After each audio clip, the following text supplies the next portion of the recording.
Hey guys, welcome back to the Year of Magical Learning. As you know, it's called Yomo, and we are on book 146.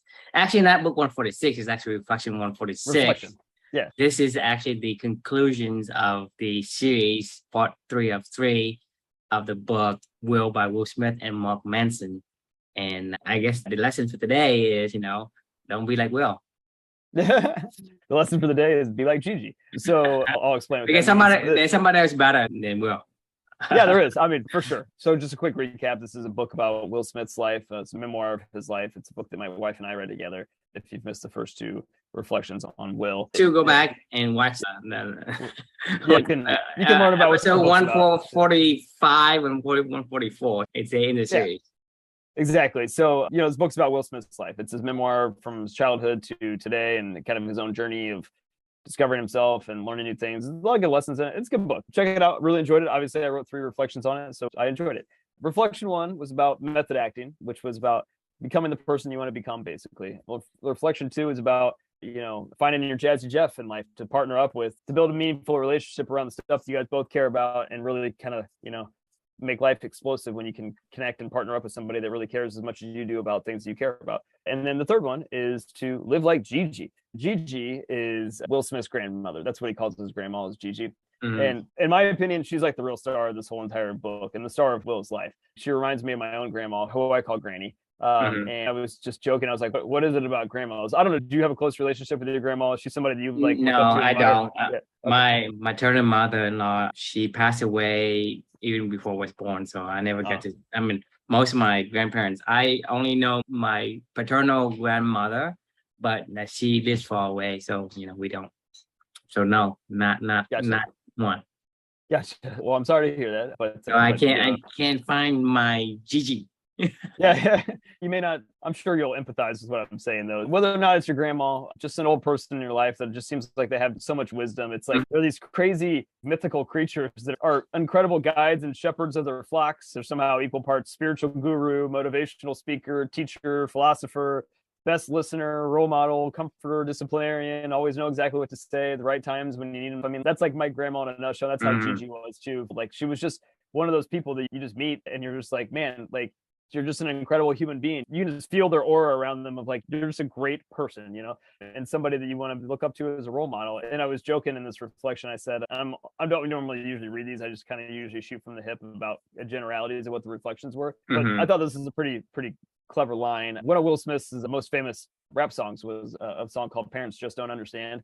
It was back in the 80s when he wrote it, and it was, it was about his parents just don't understand, and it was like a fun, catchy song and, big hit. Well, I was like joking about it, parents don't understand. And that's probably true. Cause I mean, like, I don't know shit. Like when you're a certain age, like, I don't know how to raise kids, whatever, but it's like, he should write another song called Grandparents Just Know It All, know everything. It's like that. I don't know what it is, but you just feel like they're always going to be there and have the right answer for you and have the right guidance. And that's how, Gigi was for Will. What I love most about Gigi and the way that Will described her was in her last few months of her life here on Earth, everybody kind of knew it was coming close to being up. She lived like a really long and full life. And he was like, it didn't feel sad. He was like, actually just kind of felt like a celebration. Like, everybody that had ever met her, she had touched their lives in some way. And, she lived a life filled with actions that she valued most, which was like family and friends and church and God and, her community and, everyone that knew her loved her. I talked about my grandma a little bit. She just reminds me of my grandma. She's the same way. Like, she's still here with us, but I know someday I wrote about her and I Can't Imagine. You remember she's Big Mama, right? Right. And she's just one of those people that both my grandmothers are amazing people, but my Big Mama Granny, she's also just one of those people that, like, I know that someday when she leaves this world, every single person that she's touched along the way will just have a smile on their face and they'll just think of her and she'll be like, she's just like a rock solid human being, somebody that you want to emulate, somebody that makes you feel like you can be a better person in this world. And, when I think of Gigi, I want to be like that, right? Like when I want to be like my grandmother when I'm their age or right now, just whenever people see you, they just know that you live a value filled life and you have a purpose driven life and you make the people around you better. You make the people around you smile. You make the people around you feel like they're better for knowing you. And that's kind of like, if you put me on my deathbed when I'm 80 years old, or 108 years old or something like that, 180 years old. Yeah. I hope that that's the feeling that I give to other people and that I can feel like I did as well over the course of my life, because that'll mean I've fulfill my promise to my daughter and live the life that I said I wanted to live, which was a life filled with values and meaningful work and meaningful relationships. So that's what Gigi means to me. It's just a reminder, like, just be a great person and people will remember you for living the life you say you want to live. The question I pose is, who's someone in your life that whenever you think of them, you smile and just can think about who they are and how they live their life and want to emulate. So yeah, I'd love to get your thoughts and maybe your answer to that question. So how do you be like Gigi or Granny in your age now? What do you need to do to get there? I mean, how do they get there? How does Gigi become Gigi? Or how does Granny become Granny to you? Do I have to wait until I have grandkids to be, the papa or whatever? If I want to become or be like papa, how do I do that? I know based on what we talk about as far as the core values of company and whatnot, but I wonder what does it take for Gigi to become Gigi and for Granny to become Granny? It's easy. Do the things you say you care about most in this world and stick to it. Gigi loved her family and her community, church and God, and that's what she did. Everything that she did, the actions that she led, the decisions that she made in her life. Becoming authentic, be who you are versus trying to be someone else. I think that's what I'm getting out of this reflection that you've been, describing. I think, a Gigi or a Granny is a person that is independent. She cannot be influenced by anything else because she knows who she is. Exactly. And she does what, she a beaver must dam. She's a beaver. She's gonna build dams. And to me, this is the essence of what company is about. And to me, that's the first things first is find out who you are and be that person for real. And if you have to method act into that role, then do so. And I want to ask a question because I want to confirm what does it take to become a Granny or a Gigi in your eyes, which I think, in terms of how we talk about company and the core values that we hold. And I think having that essentially personify a Gigi and a Granny in the most authentic way. And I think that's the key is find out who you are and live it on purpose. I mean, if you're a beaver, don't try to be a wolf. And you just, don't. If you're a turtle, I'm getting my my air horn out. The wah wah wah wah. Every time I hear the word beaver, I'm just gonna, wah wah wah wah. See, and you can do it, but I'm gonna continue to do it. She said, regardless. No, I know. How many times you bullhorn me? I'm gonna keep saying, a beaver must dam, a writer must write, a painter must paint. You can't escape it. If you escape it, you're only making yourself more miserable. Totally agree. I was saying that as a good thing. One of the reasons why I think you feel it so much with your grandparents, a lot of this is accrued over a lifetime of just knowing, like, living life and understanding, hey, it's like Tuesdays with Maury, right? When you get to be a certain age and you start to realize the perfect day is ordinary and the stuff that you really care about is, always been, it's like the alchemist. It's always exactly. So, I mean, I think it's just that journey that a lot of grandparents go through of just living life and going, oh, this is what's really important. And then they start to live that way. By the time that you come along, when they're already 60 years old, you look at them and you're like, yeah, I mean, got it together. She goes to church, she cooks for her family, right? Well, she does none of that because that's not her. That's not who she is. Or if they do it, then she's doing it for a reason. Because that's what she is, right? It's not because she wants to be, let's explore, let's be exciting. What is exciting, right? And that's what I'm saying is, you ask me, how's my weekend? I say, well, it's great. And then you ask me what I do. I said, nothing. I did what I wanted to do. Is what you should say. It's because I lived the life that True wanted to live. If you ask me how was my weekend, I say great, because I do love my weekends. Right. And it's like a quiet weekend with my family, my kids, and the best day for me is my kids is healthy and they are energized and they are fighting each other and they're breaking the house, right?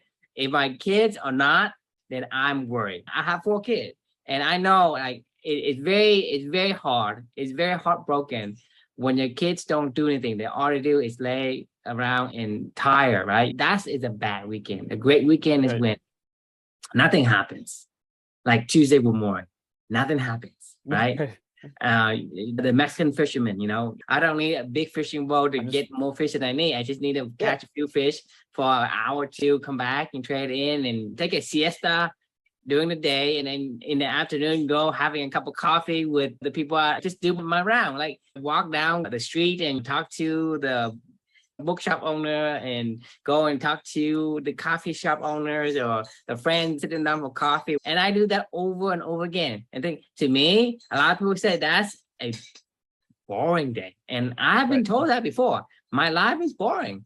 But the thing is, I don't feel right. But it's fulfilling though for you, and which is all that really matters, right? Like, and I think of like my grandmother, right? Like if I asked her what her perfect day would be, she'd probably be like, I'd take a walk around the neighborhood on a nice day. Then, maybe I saw a couple of my kids or whatever, we had like a lunch or a dinner over one of my kids' houses. I went to church and was around my church members and community, went to the homeless shelter and helped out whatever I was doing there. And then she would come home and, like watch, I don't know what she would want to do for night, like have a cup of tea or something. I don't know. But I know that would be like my grandmother's life. Probably read a book with her. She's in a book club. I don't know what the exact details of her life would be, but I know exactly what she would be thinking. Like I can guess what my grandmother's perfect day would be because I see her do it.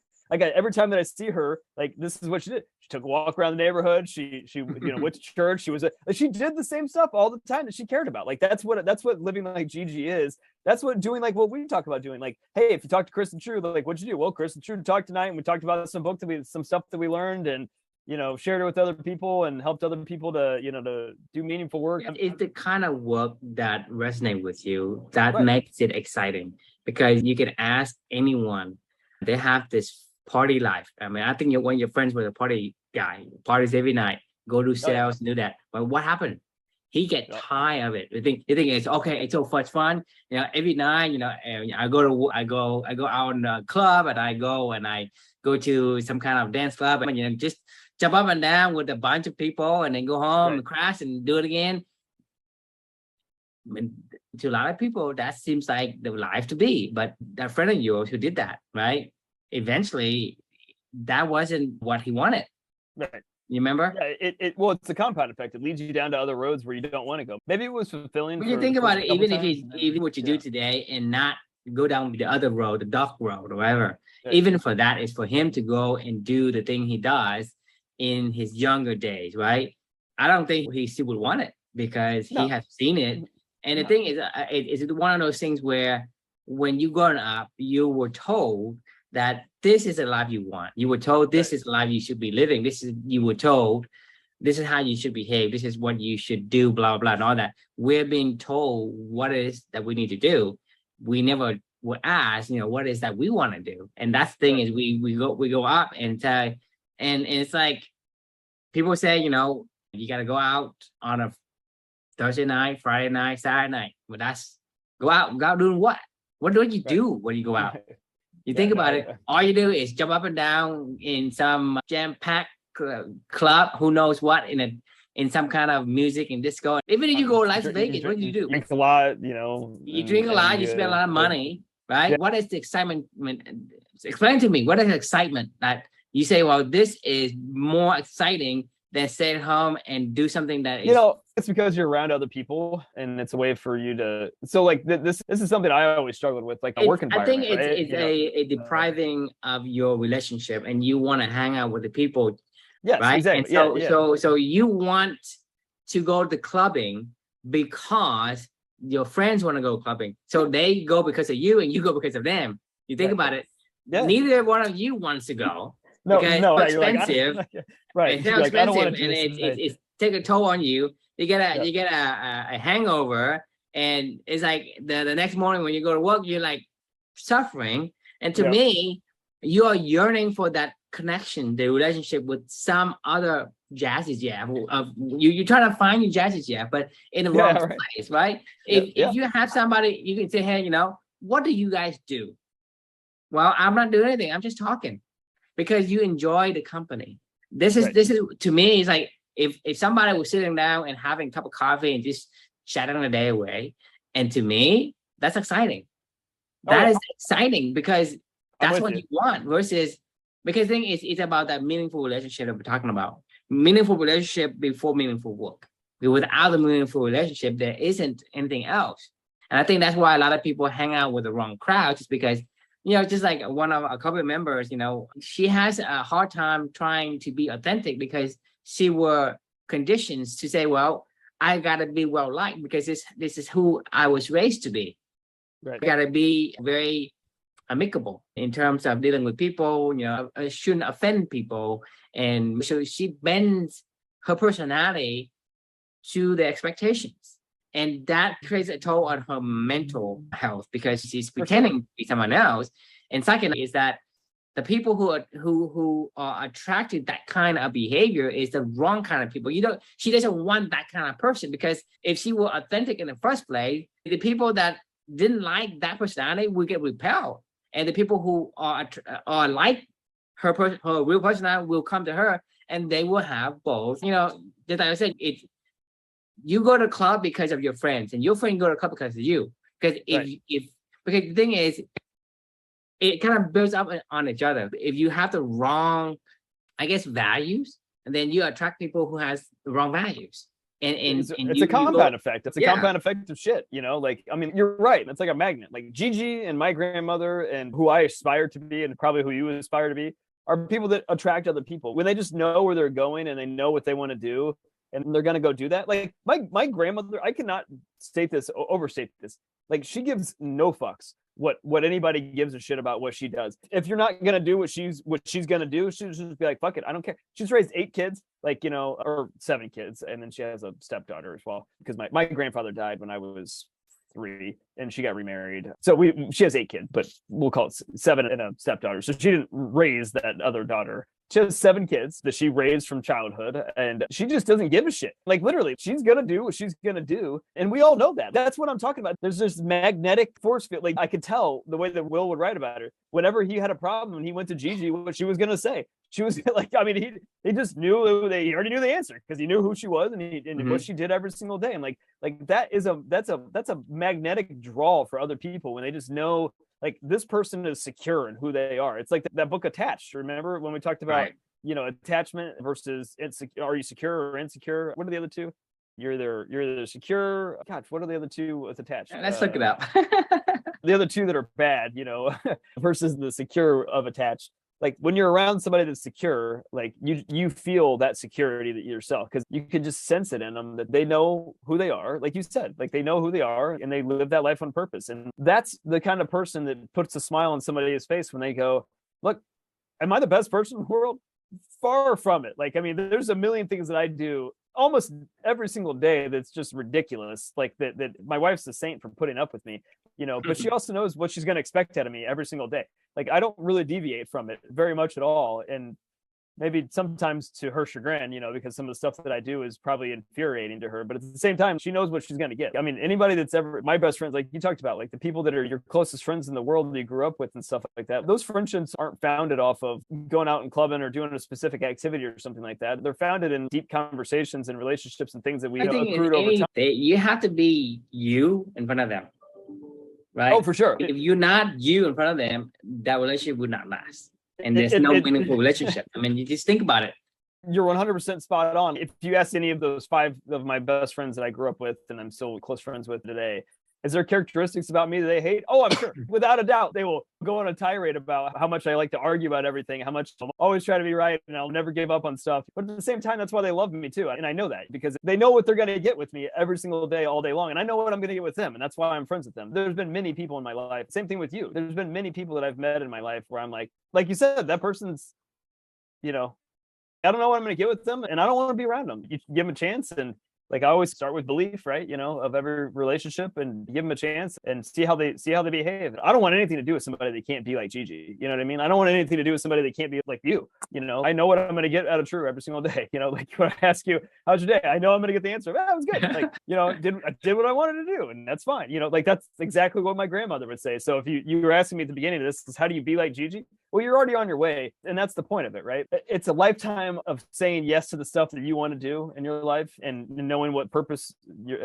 making purpose-driven decisions about what you care about. Right. You got to method act into a role that you found for yourself. You have to find who you want to be or who you're supposed to be. It's not about who you want to be.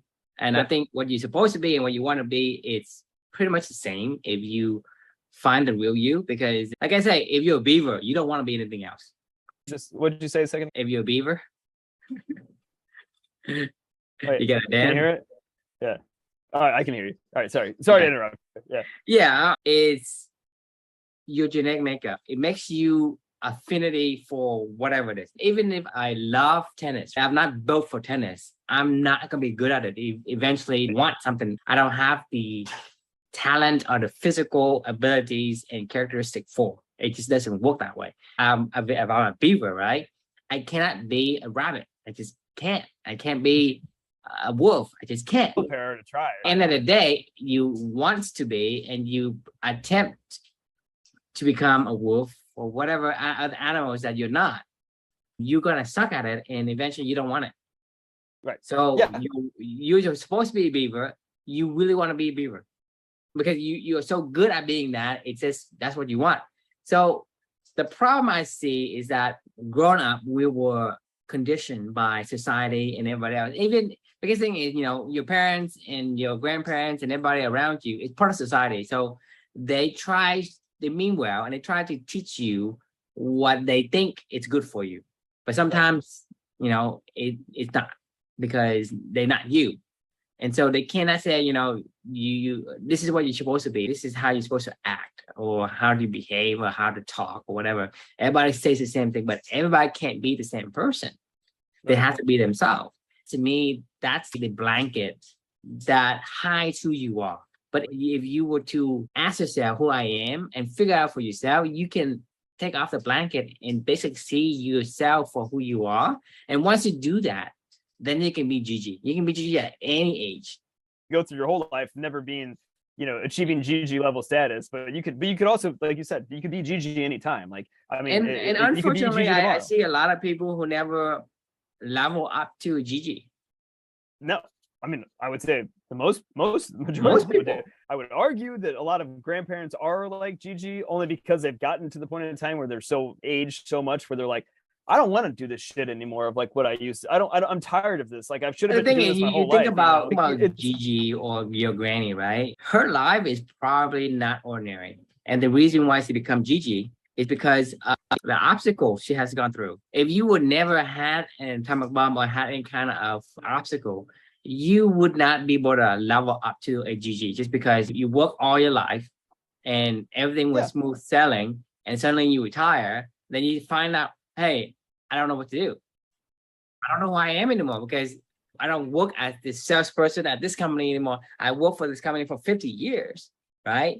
Right. Now that I'm retired, I don't know what to do. Most people who retire and don't have another activity or purpose to do, they probably die within 5 years to 10 years. I mean, and that's the reason why the age of retirement and Social Security is in that, because statistically done by the large numbers by the insurance company is how an average of how long somebody live after they retire, after the retirement age. They did it on purpose.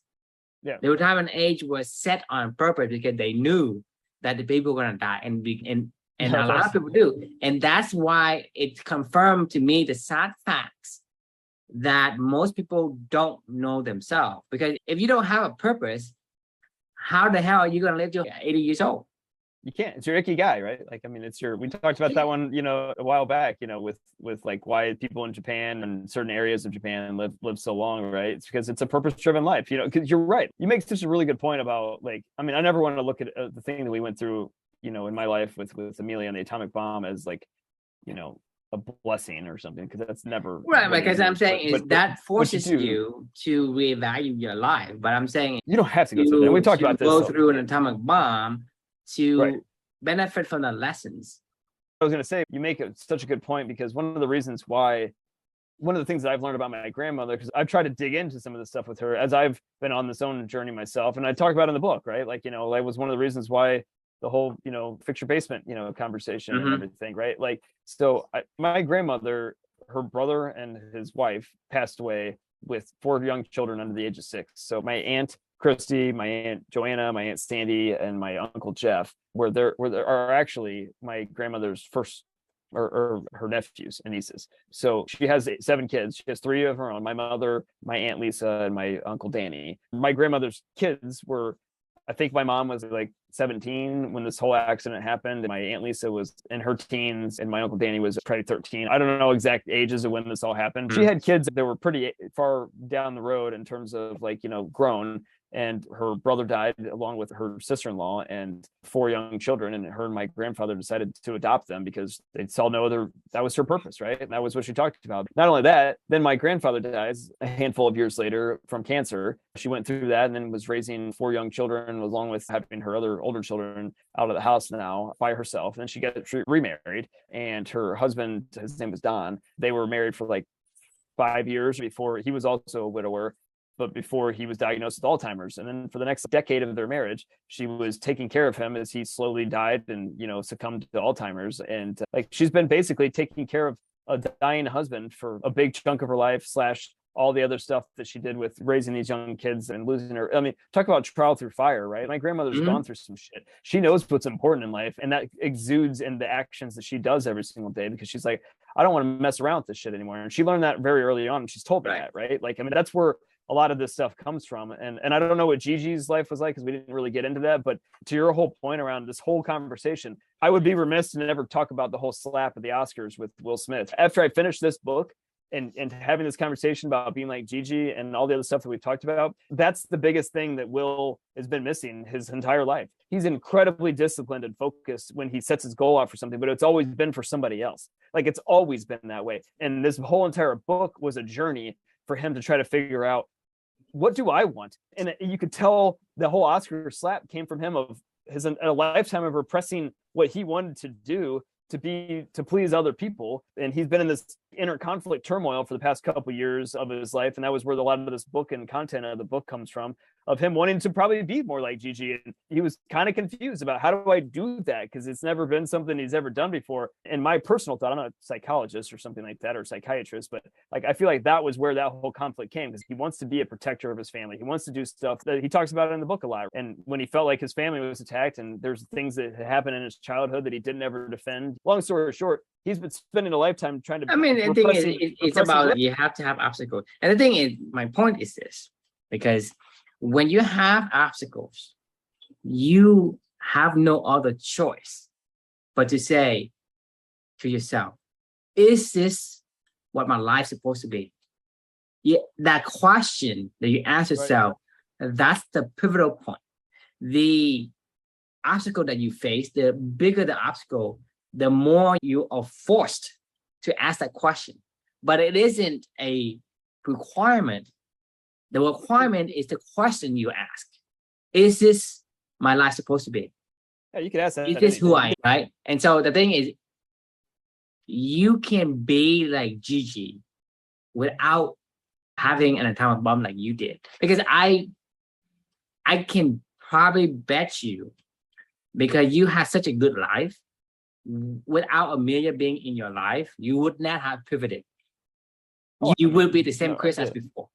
No, I 100% agree. I mean, Amelia is because the thing is, my entire she's life, the one that makes you ask yourself, yeah, is this my life supposed to be? Not only that, she gave me a role model to who I am, to, right? And then when you ask the question yourself, then you take her inspiration, right? Do you want to live for two? And to me, that's the secret ingredient. You want to do a pivot, you want to turn, then the question is the ingredient. It's not the hardship, it's not the obstacle. The obstacle forces you to ask the question. So if you have it, there's no other choice but to ask the question. But if you have a good life, and if you are considerate enough to ask yourself that question, you could turn yourself around and be authentic without carrying the hardship with you. Because like I say, you wouldn't wish the atomic bomb that you had on your worst enemy, because it's just such a devastating event for anyone to carry. And no one should have to endure that if they don't have to. And an atomic bomb is not something we can control. If it comes, it comes. If it doesn't, it doesn't. We can't control that. But the important piece of doing that is asking yourself who you are and what your life's supposed to be. Think about that first before you do the stuff. And then your action will actually going to fit into that role, into the characteristic that you want Yeah, to become. your life aligns at that point in time. Everything is aligned. Right, because like I said before, if you think yourself, I'm a writer, right? You're gonna say, well, what would a writer do? If you want to be like Chris, like what would Chris do? You want to be like Jesus, what would Jesus do? And you will behave. If you say, I want to be like Jesus and I want to immerse myself in that role and become like a Jesus or like a Gigi, right? If you say, I want to be like Jesus, and somebody say, hey, I want you to help me launder some money. Well, your action is not going to say yes. You're not going to say yes to it because you have this role that you want to become. The action doesn't align. You're going to say no. But if you did not have anything like an image of this is the kind of role I want to become, say, hey, you're going to have extra money without doing a lot of work. All you have to do, maybe you're an accountant that comes from company. All you have to do is buy some kind of equipment for $250,000, but it's actually only worth $10,000. And money laundering. Like in that scenario, because you don't have a value, you don't have a role to reference against, then your decisions isn't clear cut. You hesitate. You think about, oh, maybe I could use some money so I can buy a yacht or keep up with the Joneses. But if you say, I want to be like Jesus, and you know who Jesus is and his personifications, you're going to say no right off the bat. Like, no, I'm not. Jesus would. Yeah, it gives you, it's a compass, right? It allows your life to be in alignment when you know who you are and want to do that on purpose, and that's when you are on the path to being Gigi. It's really not that complicated. It is not complicated. Right. It's very simple. Not easy, but simple. You don't have to live a life that's Will Smith's life. Everybody knows him. He has a book that we're talking about him right now. He's got a very public life, and he chose that life. He chose that life on purpose, and that was what he wanted because he thought that was what other people wanted, right? But at the same time, I think that's the thing is that it all comes down to you. Do you really want that, or you want that because other people want it? And to me, I don't know about Will Smith as much as I should. No, he wants to be amiable with other people, so he is living a life that other people expect him to live. And to me, that creates an internal struggle. That's why that's what his whole book's about. He has a breakdown. That's what his whole book's about. That's why I said that what happened at the Oscars was not. Yeah, I don't think it was not that crazy, not out of the blue. When you hear him talk about his own words, like, and he talked about this the entire time. He literally, this is what the entire book is about, exactly what you just said. But that's basically the entire journey that he was painting the picture of. And he's trying to correct that. He's trying to be more like Gigi these days, and unfortunately, he hasn't quite figured it out yet. And that's where that internal conflict. The thing is, a lot of people want attention and become a public icon. And if they do that, well, they have no internal struggle. They have no stress. Right. But because he is becoming a public icon, but that's not what he really wants.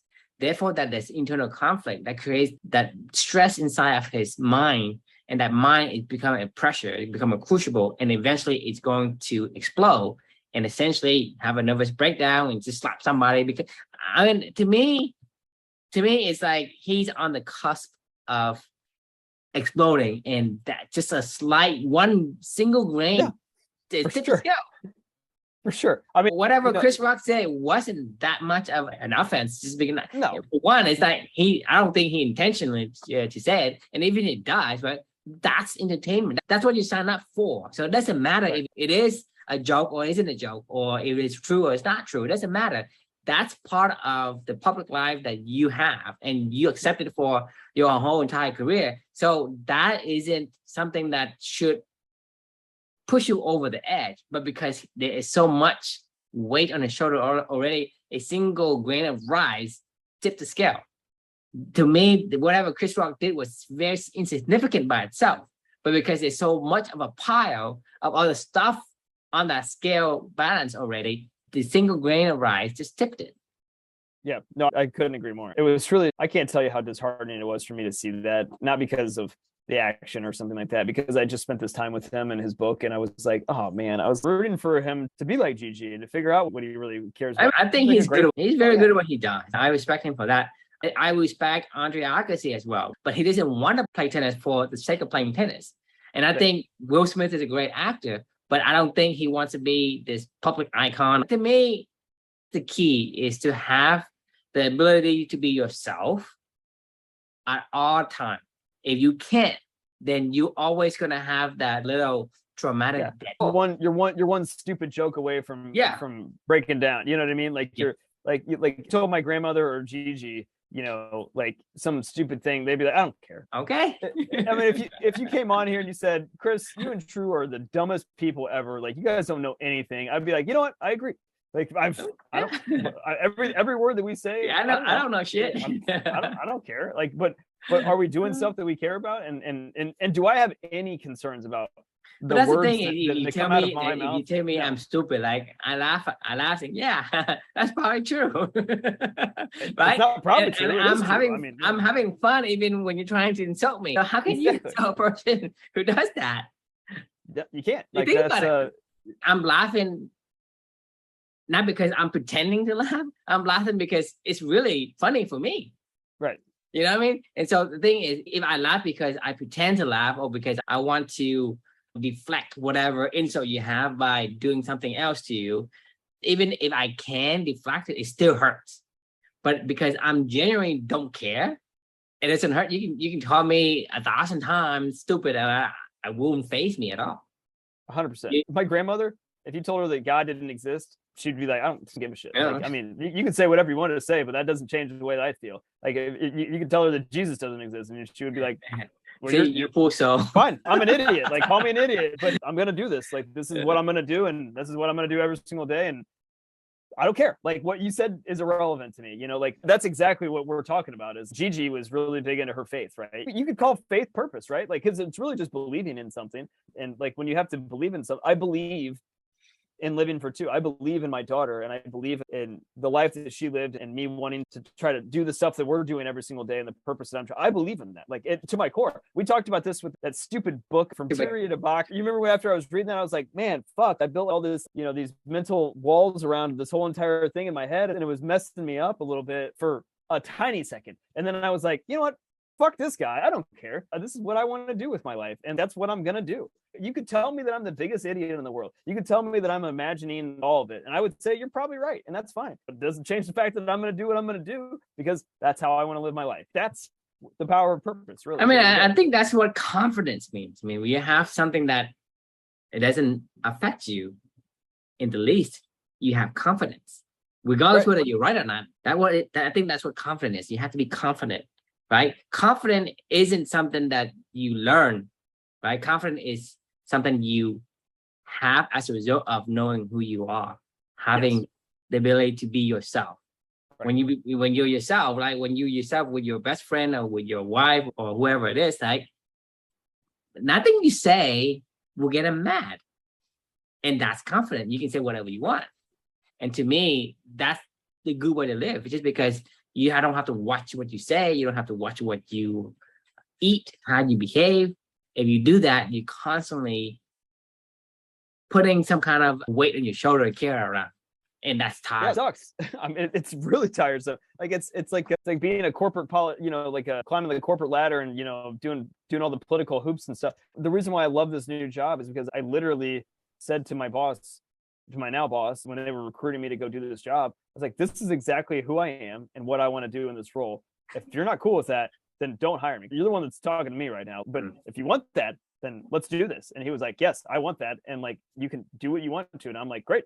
So I have the freedom to be myself. Like, not only did I find a job that I really loved so far, I feel fulfilled in it, but it's to your point, like they know what they're expecting from me to do. And I know what I'm expecting me to do. And then it's an alignment. And then everything feels like if it doesn't work out, it doesn't work out. That's fine. I don't really care. But I think it doesn't work out because somebody is not being authentic.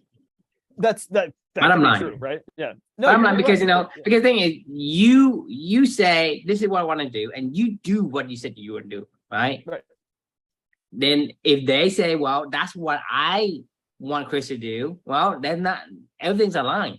It will work. But it may not be what the business wants me to do. That's the thing is they had a different vision of what you told them, right? What you say and what they received are different.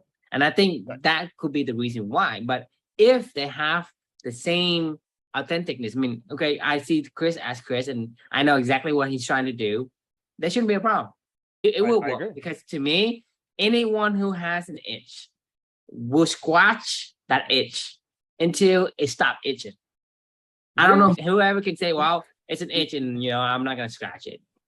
Because what's hilarious about you saying that is when I took a job at Salesforce before Amelia, I was not authentically being myself in that role, and I knew it. And I literally said, I'm not going to be authentically myself in this role. I pulled back all the stuff that I liked to do to commit to that job, so I could go work on a side project on the side, work on a business venture on the side, to hopefully be able to go do what I wanted to do. Like, talk about to keep this thing is, if you work in a job that you really don't align with, it's a lot of strain on your mental health. It took a toll on your mentally and physically. Oh, for sure.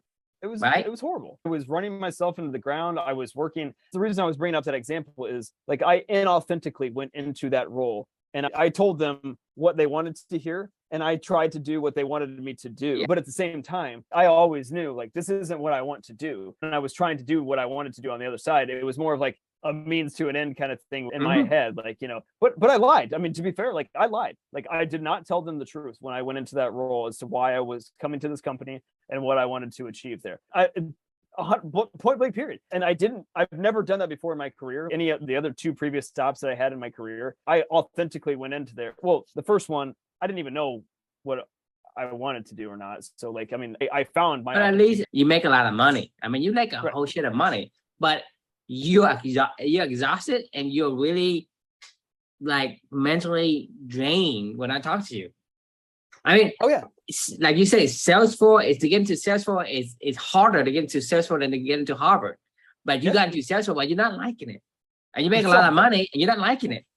Right. You think, because you're trying to fill a role that somebody said, I think this is who Chris is supposed to be. And I expect him to be that. And you're trying to be somebody you're not. And that is a heavy, heavy burden you carry on your shoulder around for the past 2-3 years, whatever Salesforce. And that's with me. It's a miserable life. You're right. I mean, if I didn't have the stuff that Amelia inspired in my own purpose and the things that I did every single day, there's no way that I would have, especially given what we were going through as a family. If that was all that I was hanging on to, I would have gone. I mean, God only knows where I would have been at that point in time. But anyway, we're way over time for the night. But it's, I guess sum it up is, like you said, it's not anybody could do this. Just ask the question about what do you want to do with your life, and then go do that on purpose, right? I mean, be like you can Gigi, do it anytime. And don't be like Steve Jobs. I mean, if you think about Steve Jobs, he has $7 billion net worth, and he has pancreatic cancer. And, you think about it, at the end of his days when he's suffering, right? Does he want that $7 billion? He will give you $7 billion if you can take away his misery. He will give it to you. Yeah, you think about it. To a healthy man, they want 1,000 things. To a sick man, they only want one thing. One thing's your purpose, probably, right? What's the difference? Are you happy with it or not? That's what I'm saying. Is your Salesforce job, it's a dream job for a lot of people. Maybe, but it doesn't fit you. It doesn't align with you. Therefore, you were suffering during the time. And you did great work. You make a lot of money, but it took a toll on you. I actually didn't do great work. I mean, I did okay work. I mean, for me, money. I made money. But, like, the only reason I want to correct that is because, like, I've done great work in my past. Like, I know what great work looks like. It could be better. It could have been better. I purposely wasn't trying to be great at that job. Like, I didn't want to be great at that job. Held back from being me because, like you said, I knew that this was not in alignment. Doing the things that Salesforce wants you to do. For sure. And it's nothing that they did. It was me. And I knew that. It wasn't just an alignment. And to me, that's a lesson that we want to bring forth today is, if you're not aligned with something, it doesn't matter what kind of reward that comes back to you. It could not counterweight. It could not tilt that balance in the scale, right? It just could not. I mean, whatever the burden you carry to become someone else, for whatever reason, that thing is so heavy that nothing else could counterbalance it. It's just not. And so instead of trying to go, I'm going to make $1 million and I'll be happy. I guarantee you, if that's not what you want, you will not be happy even if you make $1 trillion. But it's something that you want to do, you can make $50,000 and you still be happy. The money isn't the problem. It's the wrong alignment is the problem. And you can be happy with $50,000. You can be happy with $1 trillion. as long as you align yourself. Don't say money is what caused you to have these issues. It creates you an opportunity to become who you are if you have the money to buy that time. But if you can find something that aligns, money becomes a less of a factor, a very insignificant factor. Right. At the end of the day, as long as you have your security, your house over your head, and food on the table, you're happy doing. I mean, I want to be like the Mexican fisherman, have a small house in a small village, go fish for a few hours a day, catch 3 or 4 fish, go trade in 3 fish for, an apple or whatever, and then cook the other fish and I eat, and then I go have coffee with my neighbors. How much does that cost?